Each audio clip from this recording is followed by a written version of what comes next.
I would, begin first maybe by just slightly challenging your initial premise about the some of the disagreement or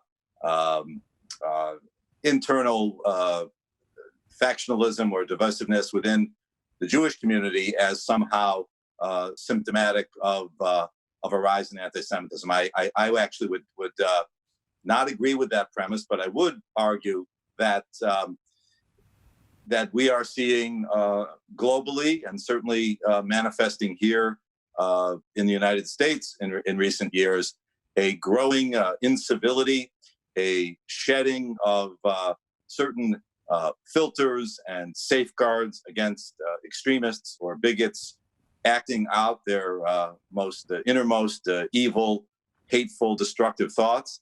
And it has led to a significant and steady rise in incivility and, as you correctly point out, acts of anti-Semitism and hate. And none of this exists in isolation. In so many respects, the way Jewish communities are treated, are related to broadly in civil society is a bellwether often for the health and the well-being of that society overall.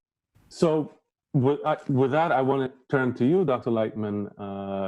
Do you agree that the relationship between the Jewish factions and the Jews in general, do they have any bearing on the state of the world around them and the attitude of the world to them?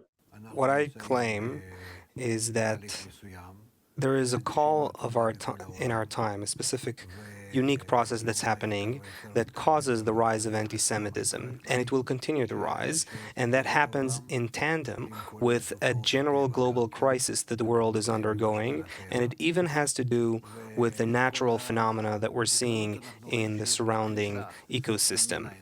There is an escalating collapse of our civilization that has to do with every realm of human engagement, as well as the relation of the world towards the people of Israel. All these things are intertwined and they're escalating, and from what I see through the view of the wisdom of Kabbalah, this is not going to stop, and it will escalate to the point that we'll have to correct it by correcting human connections. Anti-Semitism comes from a very specific root cause. This is also something that's mentioned in the scriptures.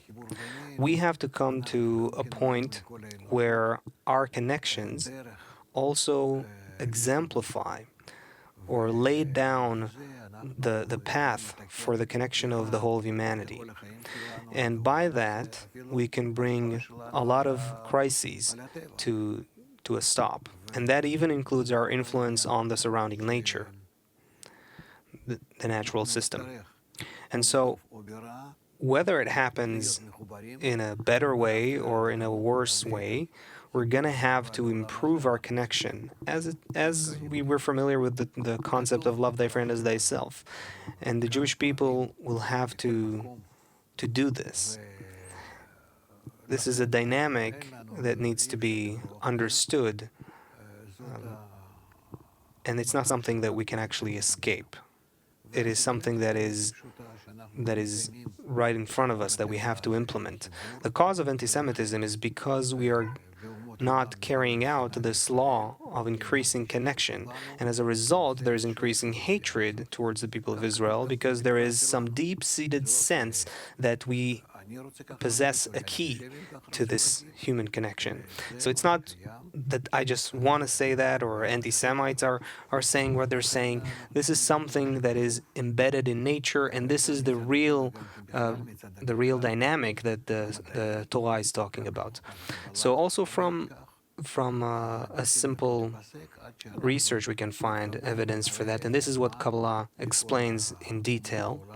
And so anti-Semitism is not going to stop until we will rise in our level of connection that will radiate to the rest of the world. If the Jewish people will start doing that, then all the nations of the world will also begin to do that, and then the general crisis will subside. That's a summary of how I see it.